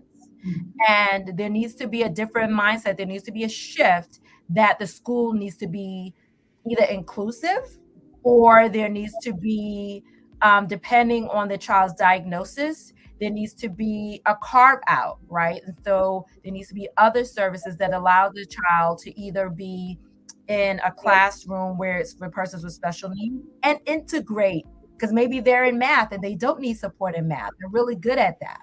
And so being flexible, right? And culturally, we're not a flexible people. We can be very black and white. And so there's a lot of structural changes. So, when you're asking for this, you have to understand that it requires this and it requires this. It requires people to say, we're going to budget for this child or children to receive a psychological testing, right? So psychological assessment is different from psychological testing. In order to have those instruments, they cost money. We need to educate parents. Hey, baby. Parents, you need to get into the spaces like Here Right Now and educate yourself because it is free. And so remove yourself, holding yourself to, oh, well, the school not do this. But once you educate it, you know better and you can advocate better because it's never been done. It can't be done. You ask. The worst they can say is no, and you ask again. You don't give up. And so people say, oh, well, maybe she's from New York or she's US. You think You think it's easy over here? I just came from a parent support group and we're having the same exact discussions. The schools don't have air conditioning here. When we have the clients and they're showing up on session, they look distraught, sweaty, and all of that because they're in schools with no air conditioning, or the heat is too high, or there's no heat, or they're not getting the supports that's on the educational plan. And so when parents educate themselves, you can advocate better and you can demand. And yes, I'm using the word, you demand what your child deserves and what you deserve. But you first have to educate yourselves in order to know what you're asking for and who you're asking for it with. A psychological educational evaluation is not the same as what Leandra provides. Psychological testing is not the same as a psychological evaluation or assessment. What I do is not the same as psychological testing. And that's why persons need to educate themselves so they know who they're requesting services with and who they're engaging with and how many different professionals they can engage with. I can go on and on, Jeff, but you know. So I just really want to say that because it's just, the systems are a mess, right? But Yeah. parents also, they got it. You have to educate yourself, even if you don't believe it. If your child is not functioning well, then there needs to be a shift. Something needs to be done. Even if you don't like to hear the diagnosis, even if you don't like to hear the idea of them engaging with mental health, once you hear it, you can't unhear it anymore. Now you have to hold yourself accountable for advocating for your child. That's all I got to say right now. Yes, Regina, you look like you have something to say. As we're on the topic of testing, I remember when I was studying in Jamaica, I I learned that the Ministry of Education there does carry out testing like during the summer on children at like primary school level. It's not an extensive evaluation that's done, but more so of screeners, and it helps them to pinpoint children who are at risk in some way or who may have learning challenges or learning needs that are not being met.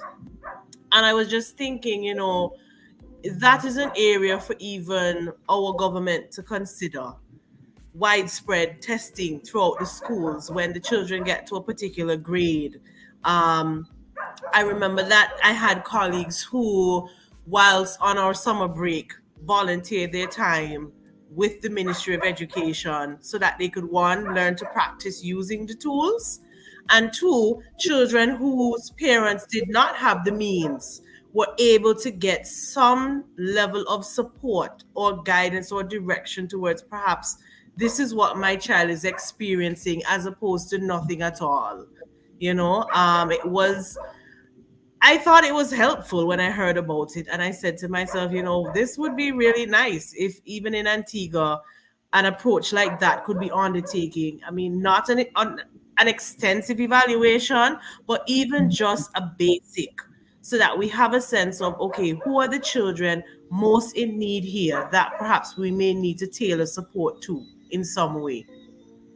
Even Regina, if you don't mind me stepping in, it seems as if my internet I fix itself. I have to walk out to the road. But what about the clinics?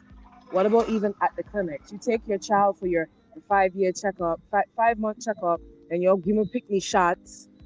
You're poking my child with a bunch of shots. How about you have a child psychologist there, someone there, therapist there, have basic questions, okay, is him or her, are they already saying their names? Okay, what is the speech like? You have these things even at the clinics. And I'm not trying to overwork our healthcare system also, but outside of the nurses, put someone else there or put two other persons in the clinic. So district clinics is a good idea as well, as much as putting it in the school also. I want to piggyback also quickly, if you guys don't mind. There's something I really want to touch on where the Miss Lewis and Serene mentioned the fact that don't hide anything. Tell them everything. Say what's happening to your child. We are so scared to advocate. Yes, you don't know.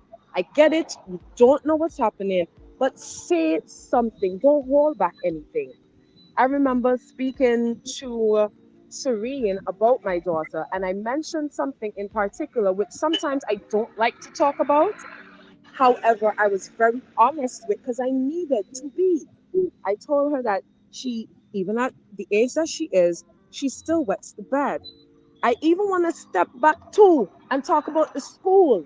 You have a child that's constantly going to the bathroom, and you, as the teacher, you feel annoyed or it's too much. Oh, that, go bathroom.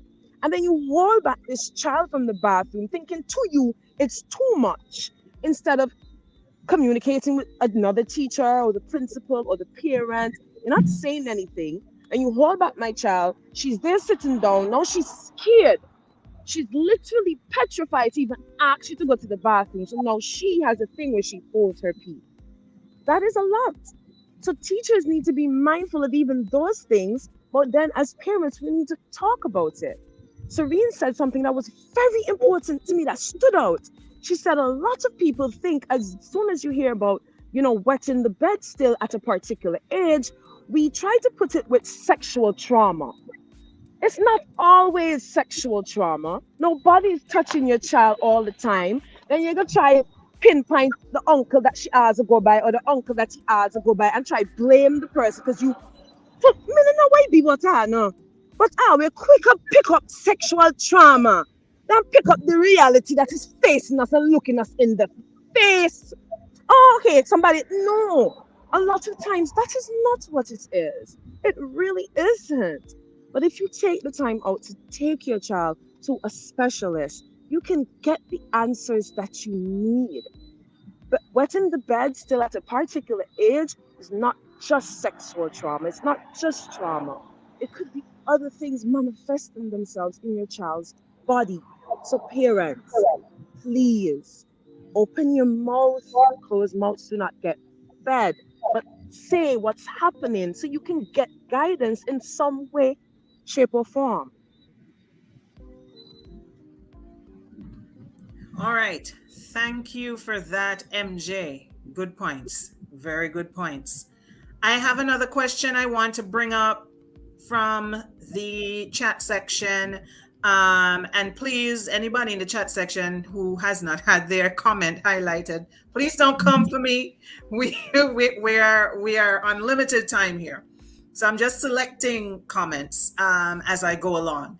So this comment is from Monique, and it's a question actually, and she's asking, don't you need the parents' consent before doing evaluations on the children? I think that's an important question. Yeah, that's a given. And I mean, it's the parents that bring the children. The parents are the ones who bring the children. If they're minors, they need a parent's consent. And I mean, the parent can stop the evaluation at any point as well too. And so this is what we're talking about. This is what we're facing with. Parents bring their children. My child has a problem, and then you start to do the evaluation, and and they hear things that they don't like to hear. And okay, it's done. Okay, we finished. Yep. And you don't see them again because they are in denial that there is something wrong and there's nothing wrong with my child. We live in a society where we like to put our children against other people's children. We compete. My child is the best at this. My child is the greatest. Or my child is better than my cousin. Or my child is better than my niece or my nephew. Or they're better than my neighbor. And so if your child even shows the slightest deviation that you can't boast about your child's accomplishments or achievements, oh, okay, this is done. You don't see them again. The evaluation is over. There's nothing wrong. I don't like to hear what you're saying. They go to someone else who comes up with the same thing. Oh, no, you guys are wrong. There's nothing wrong with my child. I am done with this. And this is what we face when we are dealing with children. This is what we face when we're dealing with children. Sometimes the children themselves, they tell you, I need help. But if your mom and your dad is not going to consent to it because they don't like the direction in which this therapy session is going or this assessment or evaluation is going, the child is the one who suffers in the end, because you don't have to break Mhm. through the parents I at mean, that we talk about too. it even. Go ahead. Please repeat that last part, ladies. Please repeat, enunciate each of the words. The child is the one that is suffering. Because I Child is the do one not who believe suffers. we realize this. Your child is the, it might not manifest now, but when that child is ready to go into fifth form, fourth form, college, and you want to ready to buff up, put up your chest and brag, your child is the one that suffers, not you. So please reiterate it for them that in the back, please, thanks. Yes, the child is the No Not one. problem, even that, MJ. MG. Wait, not even that. A lot of the times, our peers are the ones who have a problem with it too. We say that Yeah. we want help for children, but all the negativity. Oh, what? I so you want for you pick me for her something?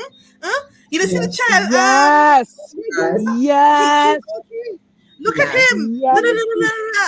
And yep. you just hear a myriad of things from your friends Yep. when you disclose these things. So Your you almost feel like you're family. isolated in trying to get your child help. Even the family, it's really Yeah, frustrating. conservative family members, they're like, oh no, you can't go, no, nothing wrong with the child not crazy. Why you want to take the child there? Oh, they're gonna talk about your business and they put your business out in the road, and we still deal with this Caribbean stigma all the time. It's like Yeah. beating your Yeah. head against a rock, like Oh boy. yeah, it's a problem. It is a problem. And our children suffer and they don't seem to understand that. And it manifests. It manifests in how they have relationships when they get older.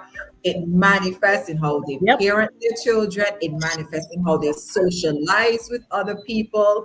And then you wonder, why my grown child behaves this way? Your grown child is behaving this way because you prevented your young child from getting the help he or she needed when the problem was there. So, Mhm. All right. I want Regina to jump in because I see Regina wants to say something on this. I feel a part three coming. I see it on the horizon. I see it on the horizon. Do you see it? I see it Is that a too. part three I see I on the see horizon over it. there? yeah, we I haven't see even it. touched I see it. anxiety and Because we haven't even. depression, Yes. ADD and Yes. conduct Yeah, disorders.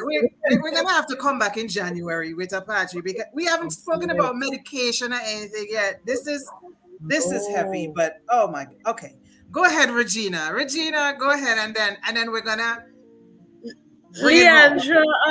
Leandra's feedback even brought to mind for me. I mean, instances where not just with evaluations that are stopped, but sometimes even when attempts are made for like a parent-child session, having sessions virtually, I would say, presents a challenge, at least for me in my experience, because sometimes there are instances where the child is the one who is there ready to have their session.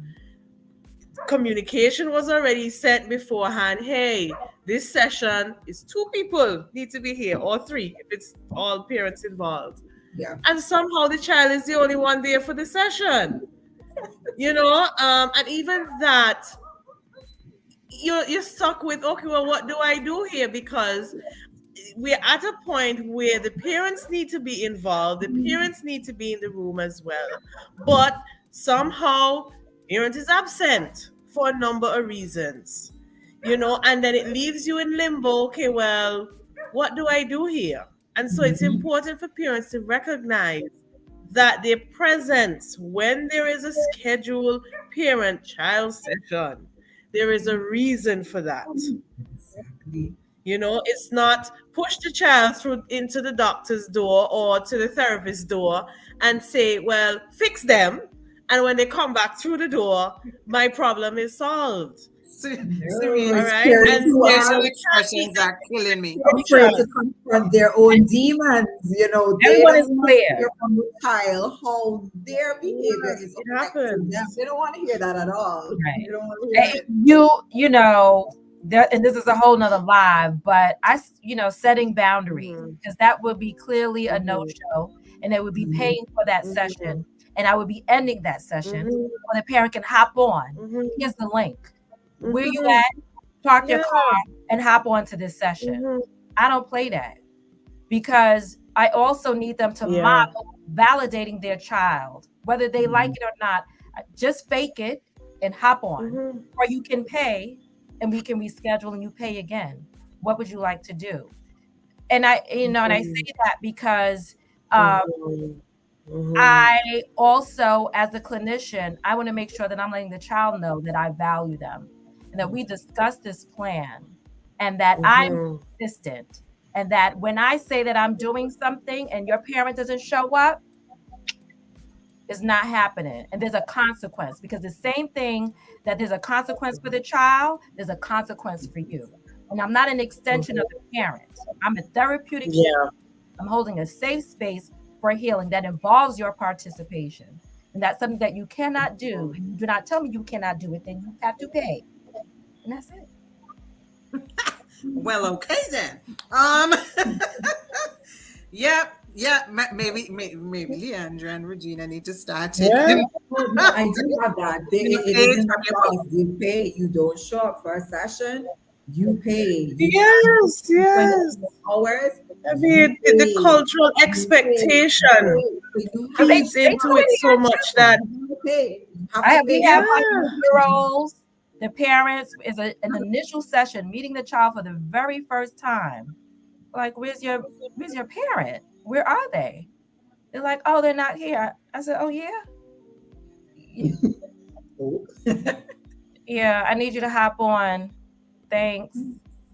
So the Yeah. child is going to come and give Mhm. you their own observances and experiences to be assessed. I mean, what is that? You know, you're just going to. Yeah, it happens. It happens more than And I with often ask myself, what are some person's expectations when that occurs? And I think it's important for us to even talk about it so that people realize it is not okay to take that approach. That it is not to just drop the child off, because that is essentially what it is. That Drop is what it off is. and expect when you return, you get a new child. But then half the time, the It child is an doesn't even know that it they're going to see a requires the parental counselor. involvement. They don't even know why they were there. You know, sometimes I ask them, do you know why you're here? No, my mommy just tell me that we're coming to see somebody. And I'm like, you're coming to see somebody? Who is this somebody? Mhm. You know, so even then, parents don't even prepare their children for what they're about to walk into. So they step into my office and they're sitting down and they're looking at me like, who is this woman sitting on the other end of the table? And I said, I introduced myself and I said, do you know why you're here? They're like, no. And then I look at the parent and like, you did not have a conversation with them about where they're going. I said, We're this is set a up. serious violation of trust because you can't even tell me Mhm. why you're just going to randomly bring me to somebody. Then the first thing they're going to do is clam up because you're going to say, well, you think that there's something wrong with me. And you can even tell me that there's something wrong with me. And so you're just going to bring me to a psychologist and have me sit in an office and I don't even know why I'm here. This is a very bad way for us to start a relationship because then it makes it seem as if I'm in cahoots with your parents, but I'm not. Yes. And it makes Yeah. my job even more difficult Yeah. when a relationship starts out like that. Okay, What I can appreciate is the approach of I'll just be 1 second. Go ahead. What I can appreciate is the approach of sorry. No, My go ahead, Regina. screen Go was- ahead, Regina. Yes, I was just going to piggyback off of Leandra real quick that I can appreciate when parents call, let's say for an initial consultation, and even ask, what can I say to my child? I'm concerned that they may not be willing, but what can I say? And then that way we can begin to offer support. We can begin to collaborate. And so it's not the child that's being blindsided or even me. Even if they are coming in upset that they're coming, at least they know why they're coming. That's important, that honesty. All right. Thank you very much. I want Serene to answer this, to respond to this comment, please. Y'all know Insinuates my faces facial are just expression, booming. my facial expressions. While the comment that I'm making, and I would like to say the others, while we are expressing some frustration when the parents don't show up, is really about us exhibiting healthy boundaries with our clients and with our parents. That is not to say that I do not understand possibly the emotional or psychological reasons why they're not showing up. Oftentimes, it's a sense of feeling inadequate. This idea that I have to have my child meet with a mental health professional to kind of help them, and I'm not able to do that. And sometimes parents don't have the awareness of that, and it really triggers something within them. And when you think about the culture, about our culture and people having to, and I think Monifa, you said that, that they want to show up, that their child is doing well and that they're parenting well, that when their child is engaging in mental health, it somehow possibly signifies that they are bad parents.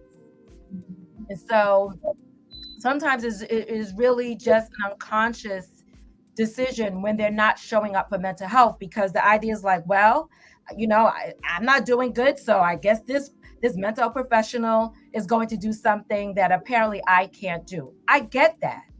However, we do not weaponize children's services. In America, women there right now, I do not call ACS unless there is significant abuse or neglect. A parent not showing up for a session online is not a reason to call children's services. And I can't speak on behalf of Regina and them, but I'm sure that they're not calling Child Protective Services because of that either. Nor do we want the idea to involve a court mandated order. Why? Because now you are re traumatizing a family and a child with inappropriate legal or children protective services. There's no reason to involve them. I used to work in foster care for a very long time. So I'm very clear about why and why not they need to be involved. And that is a way that I am decolonial, right? Decolonializing mental health is by understanding that the use of ACS oftentimes was weaponized against Black people. And we're not doing that anymore. So I wanted to respond to that. And I want people to understand that the idea of what's the word, punishment, right, to get someone to engage in mental health or viewing it as neglect, we got to walk away from that and really look at things from a sense of curiosity. Be more curious than being responsive. And when you get more curious, you would see that there's less contention and less punitive styles of reactions towards someone's behavior that we don't like or that's not correct. The punitive response. The punitive response is, I think, almost indigenous to our cultural community. Punitive responses are the go-to for any type of behavior that falls outside of the norm, whether it be for a child or for an adult. Um, and it is not always the appropriate response. Um, I have to say that the worst thing, and you have to work in this healthcare system here in this United States of America to understand what I am about to say. The worst thing you can do, I mean, only in the most severe of circumstances do we resort to this. The worst thing you can do to a Black parent is to call ACS. When those Black boys and girls get lost in this system over here, oh, you don't know the things that can happen. You don't know the things that can happen to these children. And the foster care system is already filled to capacity with Black and brown children.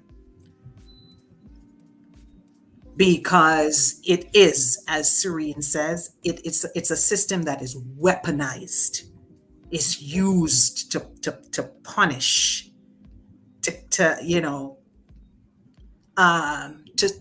I guess bring certain demographics into subjection. Like, we can take your children. And this goes back to plantation days, when it was also a punishment. I will take your children. You understand? So it's so much more than just a phone call. This is literally colonization in a contemporary form. You understand? So this is why we feel so strongly about it. In my entire career, I think I have called ACS to take children out of a home like once. And I've been doing this for more than 20 years. Like, I do everything, and I have to run out of options to do that.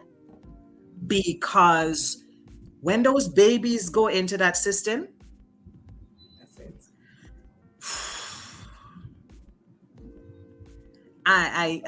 That's a whole other show. That's a whole other show. But we need to wrap it up. Listen, it's 4 minutes after the top of the hour. See what you made me do. See what y'all made me do. Listen, we need to stop. We need to stop this. Folks, we're going to come back in January. We're going to come back in January with a part 3. I feel like I need to make this a series or something. I feel like, yeah, I'm going to think about this. I feel like this needs to be a series. We're going to come back in January, and I think we're going to turn this into a series. And we're going to figure it out. We'll work it out. But for now, we have got to go. So I want to give 2 quick messages before you wrap up. 2. 1, I need somebody to take a message to the Ministry of Education. Bring back the HFLE curriculum. Bring it back. Bring it back. That's the first message. Whoever is listening, go and tell them. Therese Millett Joseph said, bring back Maureen Lewis's HFLE curriculum. Bring it back immediately. And then tag you got to say Dr. Therese. Tell him Dr. Therese Millett Joseph said, bring back the HFLE curriculum that they used to use back in the early 2000s. Because why are they not using it? Why? Tell them that. And the second message, Manifa, you need to carry a message to the Ministry of Health. Hello. We know. Hi, Shafia. Yes. Hi, no man, no. You work there. I get it so easy. We know you work there. Yeah, all up in there. Tell the Ministry of Health people that in the same way they be hunting parents down to vaccinate their children and tell them that they can't come to school if they haven't been vaccinated, that's how we want them to hunt the children down so that they can get psychological assessments when they need them. Just like that. As a matter of fact, maybe they can put the nurses and the clinicians who administer the assessments in the clinic together. You come and you get your measles, your mumps, your rubella, your tetanus, your whatever vaccines are mandated, because they have mandated vaccines. You can't go to school unless your child is vaccinated. And if your child isn't vaccinated, it's a whole round, and it's a to-do. Because there are people who are against vaccines and they will tell you that it's a drama.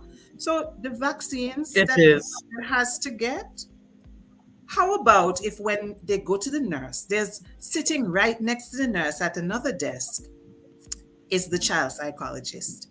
You get your vaccine and then you go over here and your child is assessed to make sure that they don't have, any developmental disabilities, learning disorders, behavioral conduct disorders, but they're not on any of the spectrums, blah, blah, blah, blah.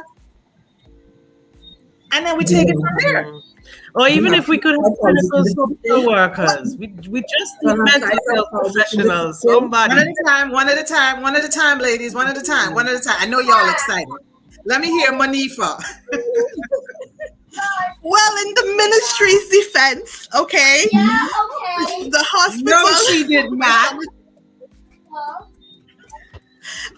the hospital, Celeste Bread Medical Center, we actually do. Malachi, 1 second, baby. We actually do there's once a year they do a screening. It's free for all to come and get your children screened for persons who are on the spectrum. It's usually during the autism week. So we have been doing something. However, it's probably not enough. We probably need to do Not more, adequate. but we're starting there. Okay. I'm gonna Okay. make you blind with that one day. I'll give you blind with that. Really? Just that Really, one day MJ? one. Yep, They just only that have one day. autism. They only have autism. That's all you guys scream for? Autism. They only have autism. They don't have nothing else. Nothing else. Go on. Okay, no problem. You know here. That's why I just said I'll give you one blind. I'll give you one blind with that one day. Just say. Oh boy, this podcast is getting out of control. Okay. Let's bring it home. Let's bring it home. I don't want Serene to make any more faces. Serene has been making faces this whole show. I can't take it no more. I'm over it now, Serene. I'm done. I cannot. Can I do a shameless plug for Serene, please? I want to make mention that about 2 weeks ago, I think the last time we had this podcast, we spoke about the fact that if you don't know, you just don't know. But as parents, teachers, people of society, we need to align ourselves time and time and time and time again with the things that we need to know so we can get in the know. About 2 weeks ago, Serene had a free FREE, which are E and the N, free wellness. How would you put it? A get together at the The environmental expo. division. Expo, yes, Expo. Yes, And yes.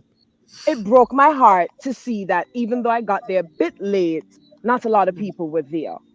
The conversations, the conversations and the people that were there, Antigua and Barbuda, I'd have a piffer and plenty of money too. But with investors and with her hard working time and effort, she put on something for us for free. And guess what? She not live here every day, but she try help our way. And I'm saying that to say, for all those who are listening to my voice, please align yourself because there is people, there are persons out there trying. But if you do not want to attend, if you do not want to go, if you do not want to speak up, how are you going to get help? We cannot wait for the government to do everything for us. We cannot. Whether red, blue, purple, black, pink, mini K, we cannot wait for them to do everything for us. So you have beautiful individuals like Serene, like Therese, like Miss Lewis who are giving back, like Mental Health Talk, who's asking for your donations to donate to them so they can become registered, so they Let can me give tell us you. the Let me tell help you, we girl. need. So please, even if I want dollar, even if you want to send the person to get the information for you, plug yourselves in. And I can't tell me honestly, Serene. I can't tell me honestly, Serene, because every day I go on Instagram and I add a pop up. I add day. She pan all the radio station. You know she know all the people on radio. No, I'm going. Yes, yes. MJ, I'm thinking wondering if you're okay. Listen, we have the access here, but I feel as if we don't plug ourselves in.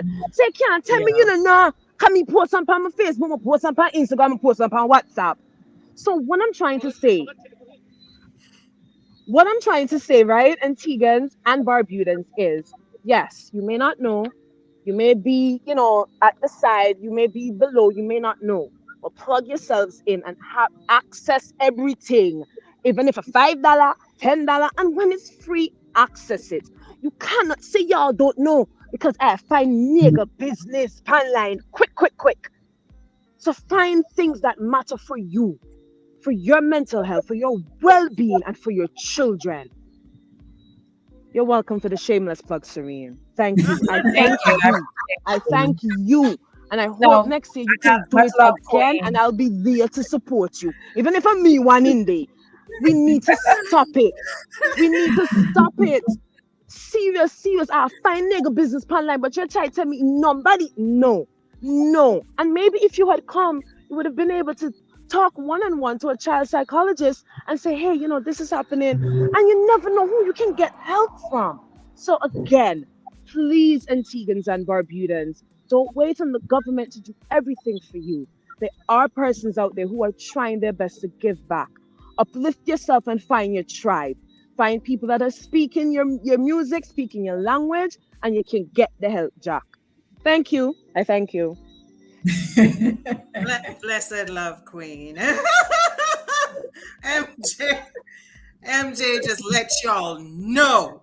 And that is where we're going to leave it for today. We're going to leave it there. Does anybody have any parting shot? MJ just gave her parting shot. Anybody else have a parting shot that they want to give before we wrap it up? She Or said it all. She said it all. all right. So this is where we are going to leave it for today. Queens, I give thanks. I give you thanks for your time. All of the people on here already know. Leandra, you are new to the platform, but this is how I do. I always thank people for their time. Your time, as far as I am concerned, is the best gift that you can give me because it is a piece of your life that you will never get back. And so I appreciate your time very much. So I thank you so much for giving us these 2 hours and 15 minutes because why are we still here on this platform right now? um, Thank you so much. But that speaks to the importance of this topic. Because Yeah. you see, we could not stop at the 2 hour mark, and we're nowhere near finished with this. Nowhere near. So I am going to give my word that I'm coming back next year. It's not going to happen in December, people. People, the holidays are coming. Okay, listeners, don't nobody come into my inbox on any of the Always the Queen platforms to ask me to ask me this question. I'm telling you now, it's not going to be in December. Okay, it's going to be January. Okay, I said it. Okay, good. So I will come back next year with another installment of this. And as I mentioned, I really think I'm going to turn this into a series and have regular installments of programs which are focused specifically on children and issues around children. Because in the history of this platform, I've never had any programs about children. And I've been doing this for a couple of years. Regina, how you let me get away with that? I don't know how'd you let me get away with that. I don't have programs about children, probably because I don't work with children. But I'm going to have more programs about children. I'm going to turn this into a series. And we're going to have regular installments where we just discuss child mental health issues. I think I'm going to do that. I'm going to work on something over the holiday. Well, see, Tanya says nothing happens before it's Before, yep. You're right with that. You're right with that. Yeah. So we're going to leave it here. Thank you very, very much to everyone, to all the followers of the Always the Queen, the Metamorphosis platform, for being here with us, for staying way past our regular time, for interacting with us. and for your continued support of the platform. The platform wouldn't be where it is without you guys. So I thank you so very much. I leave all of you, not just our panelists, but also our listeners and our followers, both those watching us live and those who are going to be watching this recording in time to come. I appreciate you, and I leave you with love and light. And remember to be a beautiful week. Bye, everybody. Bye.